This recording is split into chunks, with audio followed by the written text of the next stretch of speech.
Welcome back to Success with Steven. My name is Steven Smith. On this channel, we discuss all things financial literacy. In this video, we're going to get into something that does not get discussed nearly enough. A lot of us think that wealth starts with money. However, I've come to realize the real head start is not always financial support, but the way that someone speaks to you, or the way that your time is actually structured, or the way you're taught to interact with authority, and the way that we're trained to see ourselves in the world. And that's what we're talking about today. Because some people grow up believing that the world is something that they can enter, question, negotiate with, and shape for themselves, while other people grow up believing that the world is something they have to endure, obey, and simply survive. And that difference alone can quietly affect your career growth, your business success, your income, your investing, your confidence, and wealth building for decades to come. So today, I want to break down a really interesting study, and then I want to connect it to real life, real parenting, real class differences,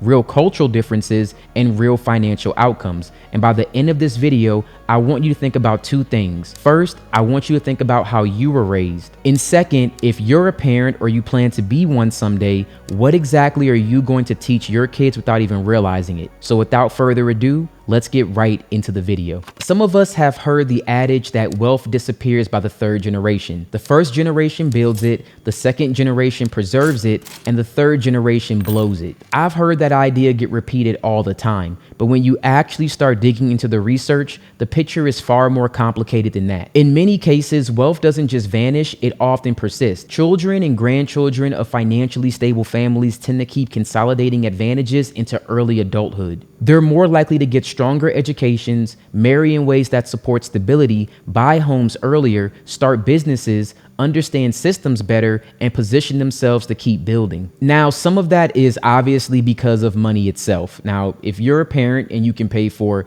tutors, private school, college, a first car, or a house down payment, then all of that does matter. But what really caught my attention is the layer beneath the money. There are behavioral layers. There's a parenting layer and there's a communication layer. So that means your future wealth may not only be influenced by what's in your parents' bank account, it may also be influenced by how your parents spoke to you, what they prioritized, how they structured your childhood, and how they dealt with institutions, and what they taught you about your own voice. That's where this gets powerful, because once you realize that, you stop looking at success like it's only about your intelligence or your effort. You start to realize that many adults are still playing out scripts that they learned when they were 10 years old. Because the fact of the matter is, the most critical factors in developing generational wealth isn't about money, it's culture. When a family's culture is conducive to the creation of productive financial habits, people tend to make better decisions, they control their own destinies, and they raise children who are highly empowered to be successful too.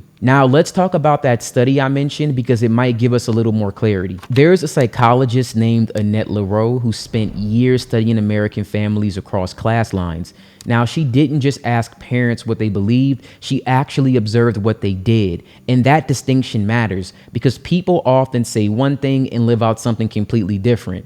I mean, ask your parents about situations that happened when you were a kid, and they'll probably tell you they don't remember it that way. Her research eventually became the foundation for her book, Unequal Childhoods, where she broke down years of interviews and observations involving 88 children and their parents. Now, the families she studied included both Black and white households across middle class, working class, and lower income backgrounds. What made her work so interesting, and the reason I wanted to use this as an example, is that she was able to see firsthand how class shaped parenting in everyday life, from the way that parents spoke to their children, to how involved they were in school, to how those children learned to carry themselves in different environments. Through all of that, she identified a major divide in parenting styles between middle class families, working class families, or lower income families. In the book, she explains both strengths and limitations of what she called concentrated cultivation and accomplishment of natural growth. The first parenting style, concentrated cultivation, was more common in middle class families. These parents believed it was their job to actively develop their children's talents, skills, opinions, and of course their abilities. Now, childhood was treated like something to be intentionally managed. It was almost like a long-term investment strategy. The parent wasn't just feeding and protecting the child. The parent was actively trying to shape the child into someone who could perform well in institutions and, of course, in life. That showed up in practical ways. These kids were enrolled in activity after activity like sports, music, lessons, debate, church programs, dance, tutoring, theater, summer camps, swimming, and all kinds of organized development. Their schedules were completely full. Their parents rearranged evenings, weekends, and daily life to make those activities happen. And those parents often didn't see these activities as random hobbies. They saw them as preparation. Sports taught leadership, discipline, teamwork, competitiveness, and how to lose without falling apart. Music taught confidence, performance skills, and poise, while debate taught articulation, group activities taught comfort and structure in settings. Now, when you compare that to the second parenting style that she identified, which she called accomplishment of natural growth, this was more common among working class and low income families. In this model, parents believed their jobs were to provide love, food, safety, shelter, and basic care. If they did that, then the child would grow up naturally and figure out much of life on their own. The child had more unstructured time. There were fewer parent-organized activities. There was more free play and more time around cousins, neighborhoods, siblings, and community. Now, let me be clear. That's not a bad thing. A lot of kids are raised this way. They develop creativity, independence, social flexibility, street smarts, humor, resilience, and the ability to entertain themselves without needing a perfectly planned schedule. That type of upbringing can create very real strengths. But I think the only issue for me is this. The world, especially schools, workplaces, and professional institutions, they don't always reward those strengths equally. Institutions often reward the polished, actively trained, highly verbal, highly structured child more than the naturally adaptive child. And that is where it starts to connect to money. When people hear about wealth or middle-class families filling up their kids' schedules, sometimes it can sound excessive, right? Like tennis on Monday, swimming on Tuesday, piano on Wednesday, chess before school, tutoring after school, gymnastics on Thursdays, weekend games on Saturday, church activities on Sunday. When you hear that, you think this kid has a full-time job before they're even old enough to drive. But underneath all that activity, something deeper is happening, and those kids are learning how to exist in an organized system. They're learning how to perform, how to respond to coaching, how to prepare, and how to be evaluated, or how to interact with adults outside the family, and how to become comfortable in formal settings. All of this will matter later on. Because when that child grows up and walks into a job interview or a boardroom or a networking event, a bank or a business meeting, none of it feels completely foreign to them. They've been practicing structured performance for years. On the other side, when a child grows up with more freedom and far fewer organized experiences, they may still develop strong qualities. They may be more imaginative. They may be more self-directed. They may be tougher. They may know how to navigate all kinds of personalities. But if they weren't repeatedly placed in settings where society would expect them to perform, to speak, present themselves, and advocate for themselves, they may enter adulthood less prepared for environments that operate that way. And this is where some people get frustrated later in life. They think that they're just not naturally confident. They think something is wrong with them, while in reality, sometimes they just weren't given the same prep work. Now, as I was writing this, I was thinking about my own life, right? I was thinking examples of how I was prepared. Like I had my great aunt, my Auntie Carolyn. She made me talk to people in places where I felt uncomfortable. I never understood why she did that, but she made me do it. She made me ask questions all the time. She taught me how to critically think at an early age. So it was not abnormal for me to ask adults things like why or how or try to negotiate. Like she put this in my head. That was something that I already knew that I should be doing. And now I know for a fact that that helped me develop into who I am today. Now that brings us to the part that really stood out to me. One of the biggest differences in this study was not just activities, it was language. In middle-class homes, conversation itself was used like a development tool. Parents were more likely to ask open-ended questions. They asked their children what they thought. They asked them how they felt. They asked them to explain their reasoning. They negotiated with them. They reasoned with them. There were more back and forths, more discussions, more verbal practice. And over time, those tiny moments would add up. By the time a child would reach 10 years old, they may have already heard thousands of little interactions that taught them a simple message. Your opinion matters. Your thoughts are worth expressing. You can ask questions. You can explain yourself and you can push back. you can participate. Whereas in many working class or low income families or culturally strict households, the communication style is usually very different. The parents will give you directives. The child would be expected to listen. Adults are adults, children are children. You don't argue back and you don't question anything. You don't jump in grown folk business. You do what you're told. And to be honest, a lot of us know exactly how that feels. If you grew up in a heavily traditional household, you probably already know that there are certain ways that you don't talk to adults.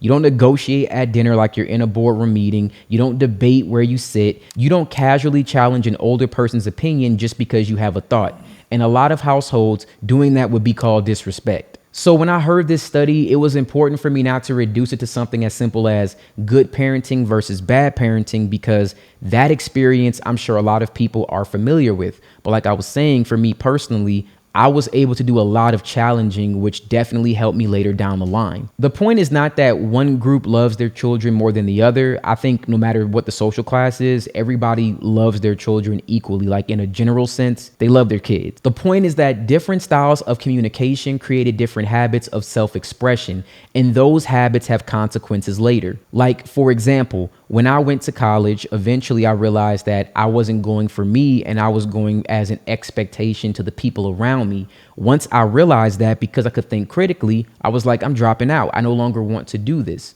Then when I talked to my parents, I was able to challenge them, where I told them, hey, well, if I want what you have, I would do what you did, but I don't want that for myself. Then, of course, they asked me like, why would I do this? But I told them, if you didn't want me to believe in myself, then why did you teach me to do that? Like, that was something I was taught. I was taught that I could be anything I want and I could do anything I want. So if you teach a kid that he could do anything, then he believes it. Which brings me to our next part of this video, which really does matter to me.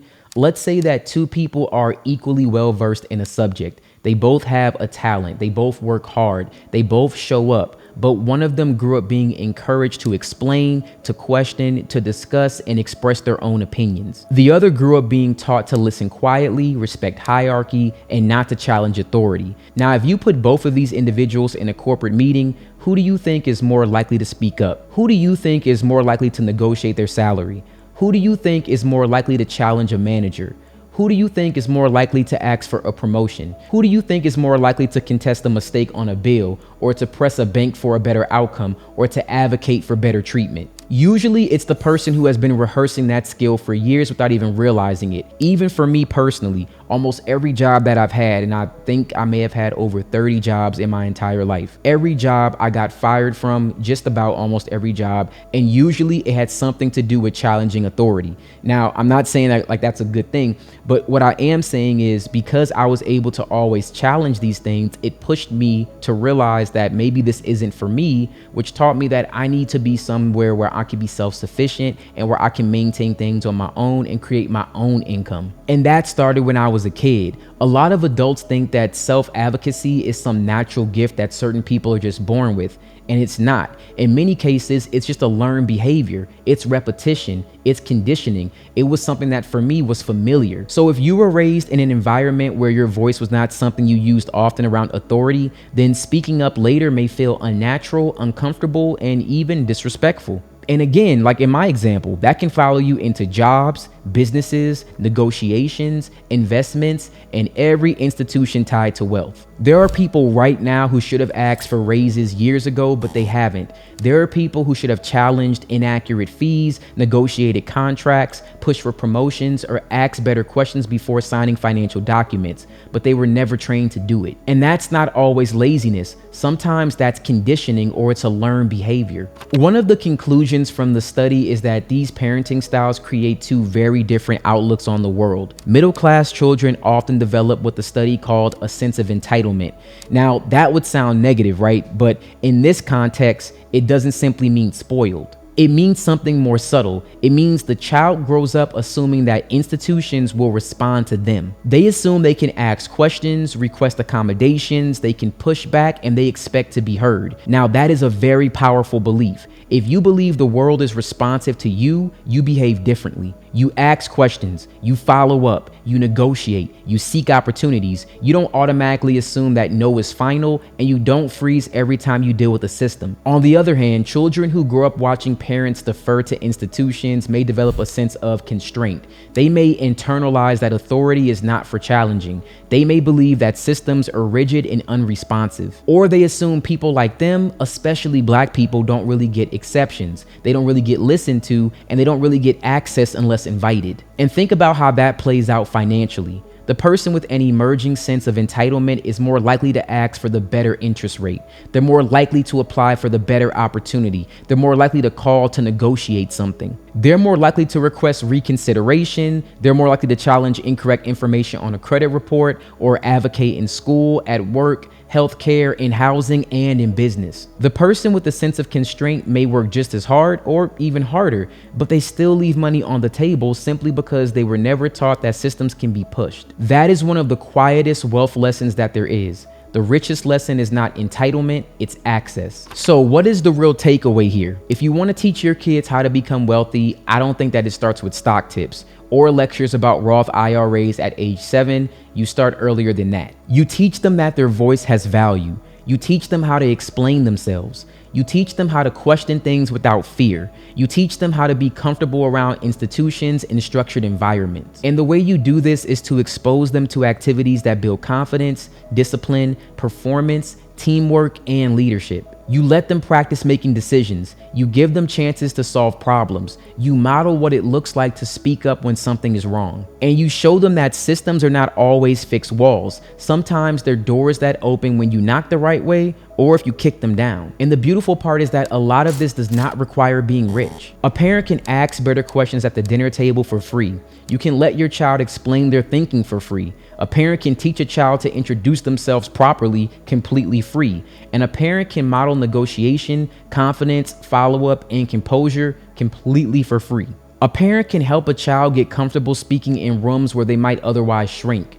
That is wealth training, even if nobody calls it that. Now, these are just my opinions, and I did find a study that kind of aligned with them. And maybe you're listening to this and you're realizing that you didn't grow up with these advantages. Maybe your childhood had love but not structure. Maybe it had discipline but no dialogue. Maybe it had survival but not development in a way that actually rewards you. That doesn't mean it's too late. It just means that you need to consciously build skills that other people picked up unconsciously. And once you see what you're missing, you can change it. You can become the person who breaks that pattern. You can become the parent who will raise their children differently. You can keep the love, the resilience, the culture, the strength, and the discipline from your upbringing while also adding the missing pieces that help kids navigate wealth building systems more effectively. That is how generational change actually happens, not just being handed down money, but by being handed down confidence, language, access, self-advocacy, and a completely different relationship with the world. Yes, money does help, it absolutely does,